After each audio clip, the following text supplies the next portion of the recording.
اللہ نے ہمیں یہاں دنیا میں بھیجا ہے، الدنیا مزرعۃ الآخرہ، آخرت کے لیے کچھ کر کے جائیں۔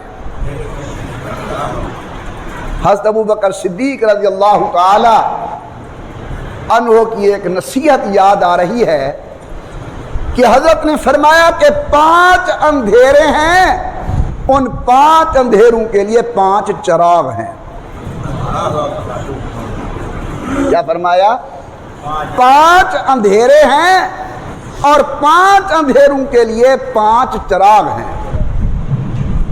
فرمایا پہلا اندھیرا دنیا کی محبت کا، جب انسان دنیا کی محبت میں پڑ جاتا ہے اس کی آنکھیں اندھی ہو جاتی ہیں اندھیرے کے اندر، پھر نہ باپ کی قدر ہوتی ہے، نہ ماں کی تمیز ہوتی ہے، نہ رشتہ داری کا خیال ہوتا ہے، نہ ہمسائے کے حقوق کا آدمی خیال کرتا ہے۔ پہلا اندھیرا ہے دنیا کا۔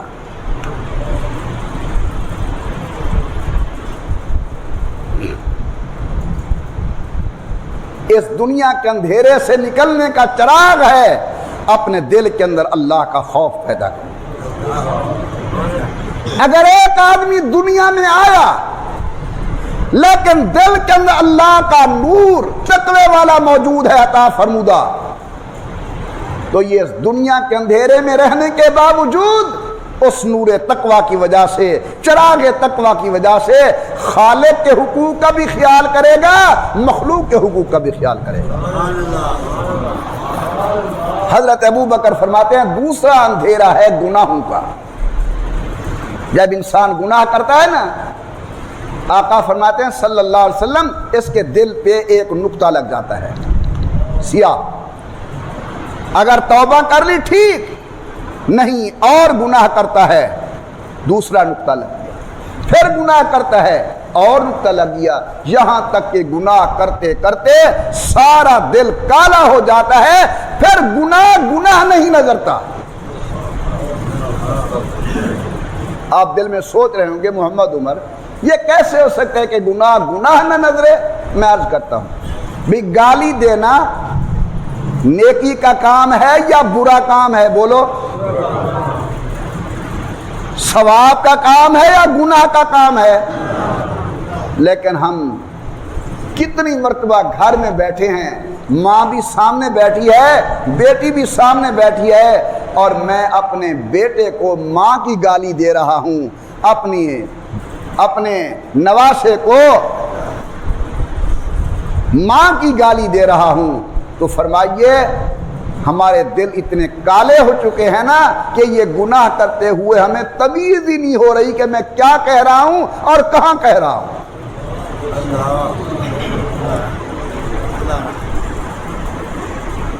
کم تول رہا ہوں دینے کے اندر سودا، کسی نے کہا یار نہ کرو میاں، ایسے کام نہیں چلتے، کاروبار ہوتے ہی ایسے ہیں۔ بات کرنے کے اندر دھوکہ دے رہا ہوں، کسی نے کہا یار جھوٹ کیوں بولتے ہو؟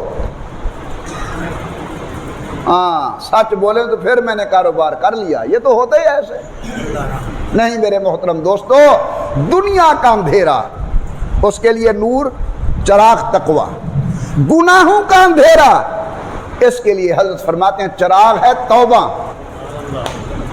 اللہ تعالیٰ نے آپ کو اور مجھے توبہ والی جو نعمت عطا فرمائی ہے، ہم اس کا شکر ادا کرنا چاہیں نہیں کر سکتے۔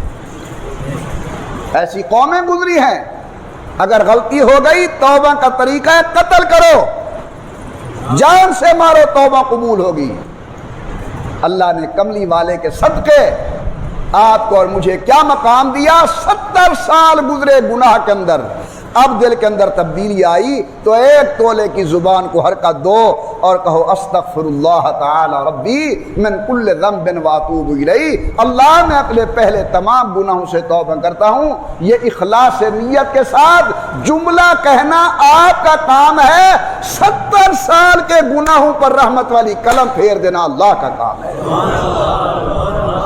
ایک دفعہ محبت سے کہہ دیں اللہ، اور اونچی آواز سے اور ذوق سے میرے ساتھ مل کر کہیں اللہ اللہ اللہ اللہ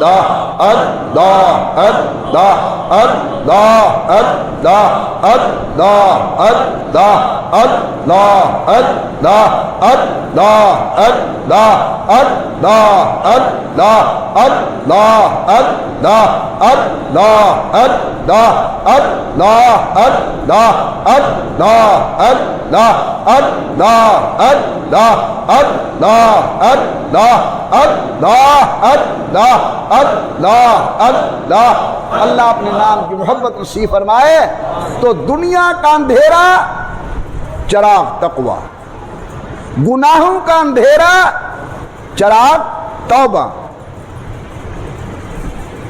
فرمایا تیسرا اندھیرا قبر کا ہے، قبر کا اندھیرے کے لیے چراغ ہے لا الہ الا اللہ۔ یہ دو چیزیں بڑی عجیب ہیں جی، بولو، ایک استغفار اور دوسرا لا الہ۔ انہی حضرت ابو بکر صدیق کی ایک روایت ہے حضور اکرم سے، علماء کرام نے نقل کیا ہے، جناب صدیق اکبر فرماتے ہیں رضی اللہ عنہ قال رسول اللہ صلی اللہ علیہ وسلم، امام الانبیاء سرکار دو عالم نے فرمایا میری امت کے لوگوں علیکم بلا الہ الا اللہ والاستغفار، تمہارے اوپر واجب ہے ایک تو لا الہ الا اللہ زیادہ کہا کرو اور دوسرا استغفار زیادہ پڑھا کرو، کہہ دو زبان سے لا الہ الا اللہ محمد الرسول اللہ، اور نمبر 2 کہہ دو استغفر اللہ استغفر اللہ استغفر اللہ۔ میرے آقا فرماتے ہیں یہ دو چیزیں اپنے اوپر لازم سمجھو۔ فَإِنَّ إِبْلِيسَ، وہ جو بڑا شیطان ابلیس کہتا ہے میں قوم کو ہلاک کرتا ہوں گناہوں کی وجہ سے، توجہ میری طرف، میں لوگوں کو ہلاک کرتا ہوں گناہوں کی وجہ سے، زنا کروایا، چوری کروائی، گلہ کروایا، کم ناپ تول کا گناہ کروایا، یا ایسے بڑھ کر اللہ کے ساتھ شریک کرنے والا گناہ کروایا، لیکن حضور کی امت مجھے ہلاک کر دیتی ہے لا الہ الا اللہ کے ساتھ اور استغفار کے پڑھنے کے ساتھ، یعنی میری ساری نعمت رائے گاں، میری ساری محنت رائے گاں جاتی ہے۔ شرک کروایا میں نے، لیکن حضور کے غلام نے پڑھ لیا لا الہ الا اللہ محمد رسول اللہ، میری محنت ضائع۔ گناہ کروایا میں نے، اس نے پڑھ لیا استغفر اللہ تعالی ربی من کل ذنب واتوب الیہ، میری محنت خراب۔ اب کہتے ہیں اب اہلکتہم بالاہوائی، اب میں نے ایک اور طریقہ ڈھونڈا ہے کہ میں نے لوگوں کو بدعات کے اندر مبتلا کر دیا ہے، سنت چھوڑ کے لوگ بدعت کے پیچھے، انہم یحسبون انہم مہتدون، ان کا خیال یہ ہوتا ہے شاید ہم نیکی کا کام کر رہے ہیں، لیکن بھلا وہ نیکی کیسے نیکی بن سکتی ہے جس میں ادائے مصطفیٰ نہ ہو یا رضائے مصطفیٰ نہ ہو۔ قبر کے اندھیرے کا چراغ کیا ہے بھائی؟ لا الہ الا اللہ۔ پڑھا کرو گے نا انشاءاللہ، کم از کم ایک تسبیح ہم روزانہ پڑھ لیں، لا الہ الا اللہ لا الہ الا اللہ، جب مکمل ہو تو کہہ دو محمد الرسول اللہ۔ اور فرمایا کہ قیامت کے دن ایک اندھیرا ہوگا، قیامت کے دن ایک اندھیرا ہوگا۔ حضرت سیدنا صدیق اکبر فرماتے ہیں قیامت کے اندھیرے کا چراغ وہ اعمال صالحہ ہے، ادھر سے قرآن آ جائے گا، کہیں سے نماز آ جائے گی، کہیں سے صدقات آ جائیں گے، کدھر سے خیرات آ جائے گی۔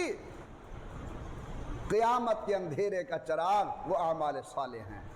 اور فرمایا ایک اندھیرا ہوگا اس وقت جب یہ پل صراط سے گزرنے لگے گا، اس وقت کا چراغ وہ یقین کی دولت و نعمت ہے جو انسان کے دل کے اندر اللہ کے متعلق یقین ہے کہ میرا اللہ ہی سب کچھ کرنے والا ہے، اس کے بغیر کچھ نہیں ہوتا۔ تو یہ دولت یقین پل صراط کے اندر اندھیرے کے لیے چراغ ہے۔